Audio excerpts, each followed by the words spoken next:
When you are developing in Magento, I suggest you switch to developer mode immediately, if you haven't done so yet. The only exception is if you are testing for a release, or if you are debugging an issue that only happens in production. So, what are the characteristics that make developer mode better for development? Well, first of all, PHP stack traces for exceptions are displayed right in the browser. Here I have a little example module with a controller, which renders a demo page. Now if I throw an exception in this execute method,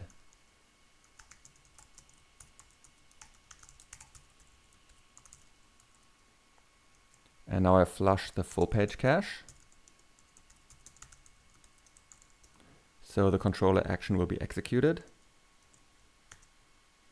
And here we have a nice stack trace. Good. Let's fix that again. Okay. The next difference in developer mode is that every XML file that Magento parses is validated against its schema file. That causes a lot of overhead, but we see errors immediately. So fail early is kind of helpful during development. Let's see, here I have a configuration file, a routes XML, and I want to create some invalid markup. I'll do that by adding an S to the route node here, so it's routes. And please see that PHP Storm is already telling me this is invalid markup, but that's only because I have configured it to validate against this schema file automatically.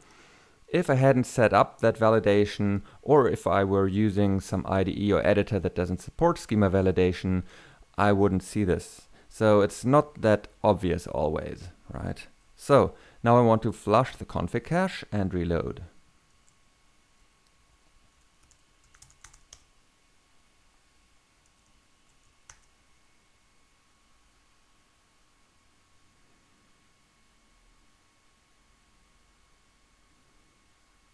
Invalid XML file, element routes. This element is not expected. Expected is route. That's a pretty good error message, huh? All right, let's fix this again too. Okay.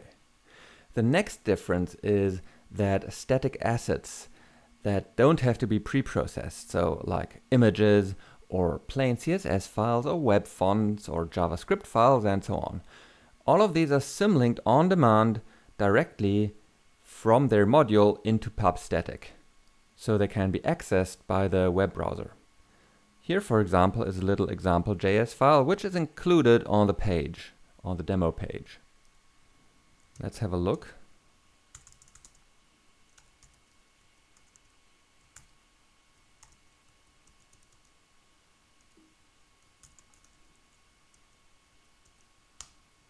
There it is, it's a symlink, and we can see it points straight into app code made 2TV, deployment modes, view, front-end web.js, example.js. So any changes we make to the file would immediately be visible if we reload. And if I remove this,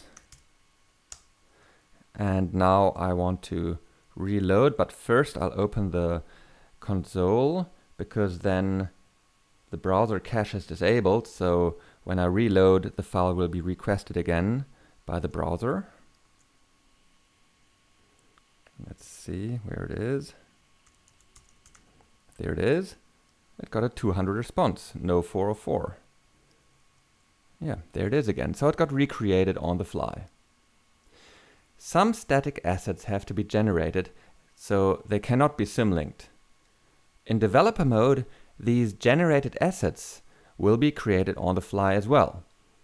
This is relevant for less file processing and for applying changes to translations that are rendered in JavaScript. Without going into details, for these files to be generated on the fly, developer mode has to be enabled. If you're not familiar with these types of files in Magento, don't worry, we will cover them in a later video. Even though these generated files are created on the fly, specific manual steps are still required to make changes to these files visible, even in developer mode. Which steps exactly depends on the type of file, and they are also covered in an upcoming video. So, another difference in developer mode is that debug HTTP headers are added to responses. If we look at the response document, if I remove the filter, there it is. And now look at the response headers, we see these two X Magento headers here. So they are only present in developer mode. They're mainly useful for debugging full page caching issues.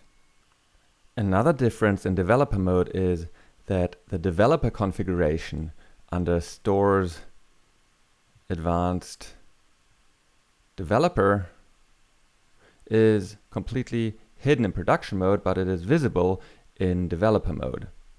Here, debug logging can be enabled, but this will always be disabled in production mode. So debug log messages are ignored. And finally, another difference between developer and production mode is that static asset minification, so for JavaScript files and CSS files, and also JavaScript bundling here, these settings are not applied in developer mode. The only settings that are applied in developer mode is the merging.